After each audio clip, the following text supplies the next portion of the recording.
Fala galera, tio Léo na área. Continuamos online ainda, meu Deus do céu, esse negócio parece que não passa mais não. Meu povo, tio Léo na área, estamos online mais uma vez, né? Continuamos nossas aulas à distância e hoje o nosso tema será Revoluções Russa. Professor, o senhor errou, é Revolução Russa? Na verdade não. Eu não errei, não, é revoluções russas mesmo, porque houve mais de uma, houve na verdade duas revoluções, óbvio que a última de uma maneira mais definitiva, e é sobre elas que a gente vai falar a partir de agora. Então, prepare o seu material, prepare o seu caderno, pegue o seu livro também para acompanhar todo esse processo aí de explicação. Vai para um local adequado, um local agradável para você poder fazer suas anotações, se concentrar, prestar atenção, tá? E monta o seu material aí, deixa ele bem organizadinho para você entender melhor esse assunto, beleza? Então, roda a vinheta!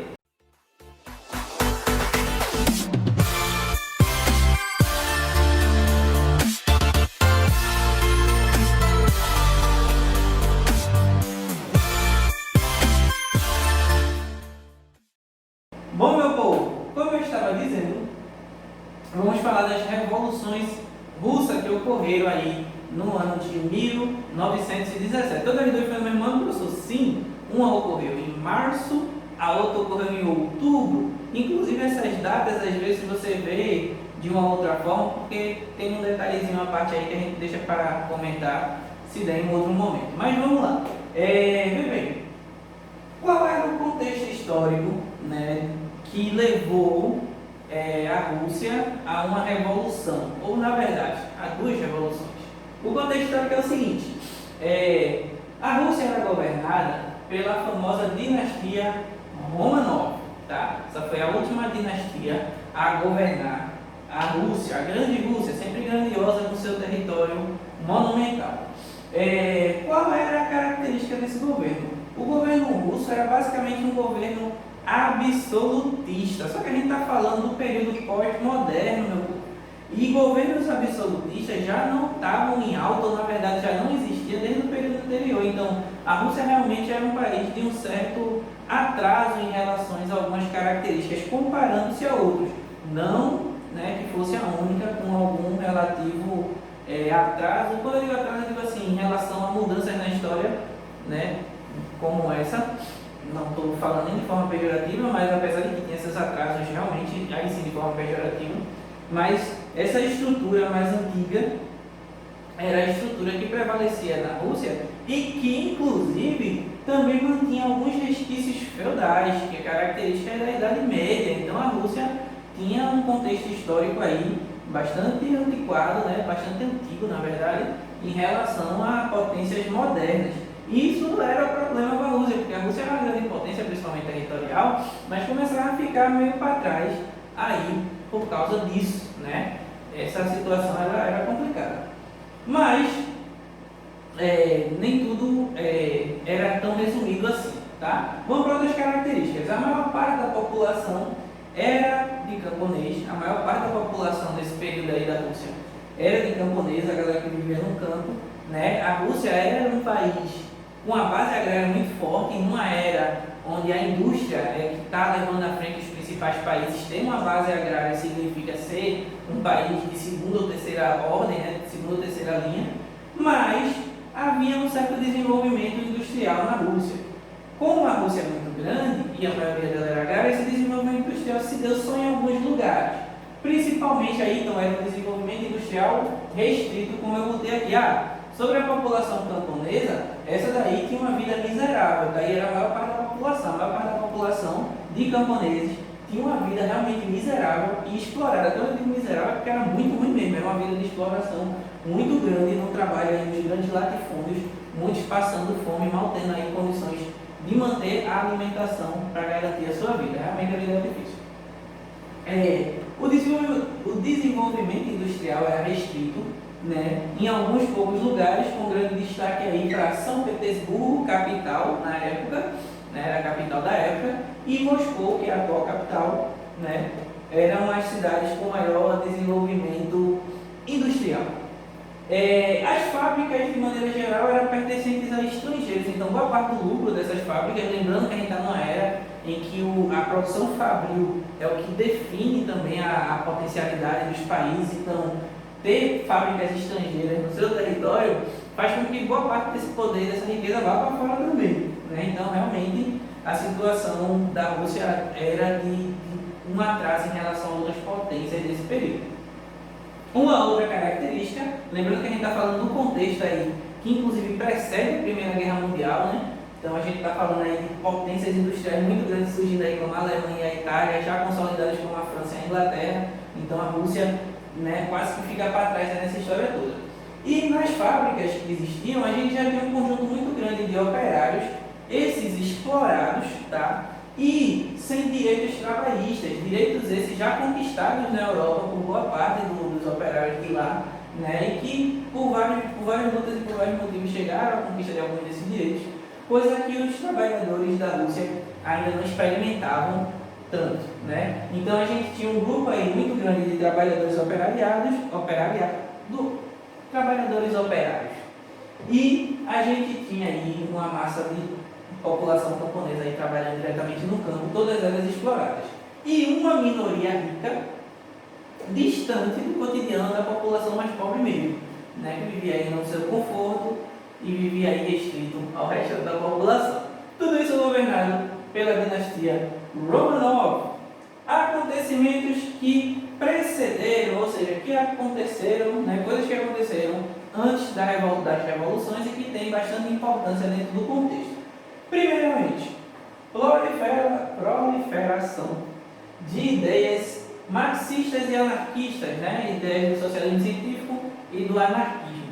Professor, você vai explicar? Não vou, porque isso foi assunto do 8º ano, é assunto do 8º ano. A gente já viu o que são essas ideias, como surgiram, onde surgiram, tá? O que é que se propõe, e agora eu só preciso dizer que elas chegaram aqui na Rússia, beleza? Então esse tema aí, todos os dois já foi trabalhado. Então você sabe o que é marxismo, obviamente de uma maneira mais pontual, porque a gente trabalhou o equivalente a uma aula de fundamental, né? Então a gente não esmiuçou todas as colocações feitas, né? Tanto de quem fala em favor, mesmo quem fala contra, mas enfim, a gente não focou todos os detalhes, mas a gente foi só para as prerrogativas básicas, né? Mas a gente trabalhou bastante esse tema ano passado, junto com a ideia de anarquista também, tanto para os que defendem, tanto para os que criticam, o que cada um diz, mas antes de mais nada, o que é que esses dois grupos dizem de si mesmos, né? Então, qual é a teoria marxista do ponto de vista dos próprios marxistas e a anarquista do ponto de vista dos próprios anarquistas, entre outros debates que foram feitos, foi assunto trabalhado de uma maneira bem tranquila e de uma maneira bem pontual dentro das prerrogativas de uma aula de ensino fundamental, né? Bom, mas aí as ideias chegaram aqui na Rússia, né, e ganharam espaço justamente entre os operários explorados, como tinha acontecido inclusive também na Europa. E aí surgem os primeiros partidos de lá. Lembrando que por ser uma monarquia absolutista, não se tinha uma abertura democrática e muito menos partidos. Mas surgiram mesmo assim partidos, esses clandestinos, porque o governo não permitia. Então esses partidos começaram a surgir de maneira clandestina, inclusive algumas organizações também de trabalhadores por parte dos operários, enfim, foram surgindo também. Entre os partidos, né, surge o Partido Social Democrata, com bastante influência das ideias marxistas e outras ideias desse âmbito do socialismo. E a gente vai ter, sim, os dois grandes representantes, né, dessa ideia mais voltada à social-democracia, socialismo, enfim, todas essas coisas que a gente já viu, que são os bolcheviques, esses aqui marxistas, socialistas marxistas mesmo, os mencheviques também, com as suas prerrogativas e suas divergências com o outro grupo, são os dois grupos que vão se destacar mais, beleza? Bom, aí o que é que ocorre? Não tem, como eu estava dizendo, não tem nada ruim que não possa piorar. E a situação aqui da galera piora quando, né, a Rússia se mete numa guerra com o Japão. E nessa guerra, inclusive, sai derrotado. E aí a crise, né, a gente tem aí o que vai ser chamado mais na frente, esse momento que vai ser chamado de ensaio geral de 1905, por que ensaio geral? Porque vai ser o precedente para a Revolução. Então a galera diz, ó, ali não teve a revolução, mas foi um ensaio para a revolução que vai ter, tá?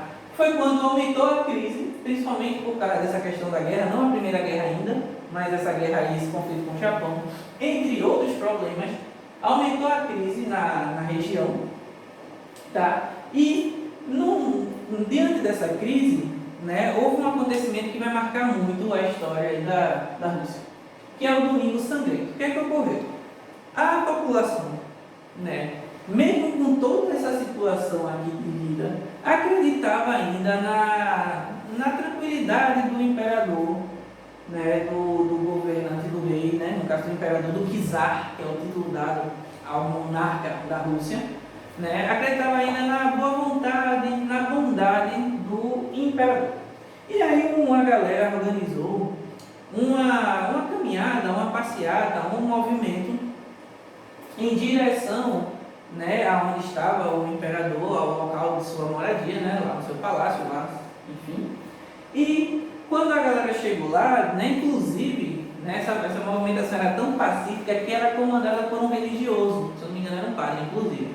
Então, assim, tem nada mais pacífico do que uma movimentação entoando, inclusive, canções religiosas feitas por pessoas, assim, comuns, né, e ainda dando vivas e salves ao rei, né, ao czar. Então, assim, nada contrário, né, a ideia inicial, inclusive, era ter um contato com o imperador, talvez ele não soubesse desses problemas, era o que se pensava, e aí, né, ao saber desses problemas, ele iria resolver e tudo ia ser muito bom e muito belo. Só que o imperador não quis saber não, quando viu as reivindicações, mandou foi o pilotão militar lá descer e fuzilar a galera mesmo, mandou matar quem estava lá nesse negócio.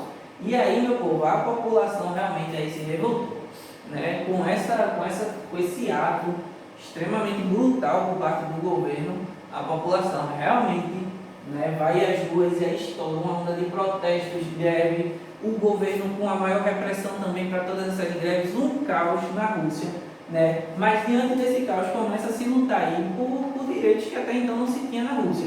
E o imperador aí promete e acaba cumprindo, sai derrotado da guerra contra o Japão, que eu tinha falado para vocês, e nessa situação trágica que a Rússia estava vivendo, o governo promete aí a criação de uma assembleia, né? E ele realmente cumpre essa... Foi uma coisa sem querer me enganar, um refluxo aqui. Aí o que é que ocorre? A Rússia, ela acaba, o imperador russo acaba cumprindo a promessa de fazer uma assembleia e dar um espaço, uma abertura um pouco mais democrática para o seu governo. E aí a gente tem a formação da Duma. A Duma é o parlamento, digamos assim, russo, onde vai ter uma abertura aí para maiores debates, enfim, né? E toda essa mudança aí parece que a Rússia vai começar a seguir para um caminho melhor. Parece que finalmente as coisas vão caminhar para melhorar. Só que, como eu disse, não tem nada pior que não possa piorar ainda mais, né? Apesar que isso não é legal. O que é que ocorre? Estoura a Primeira Guerra Mundial.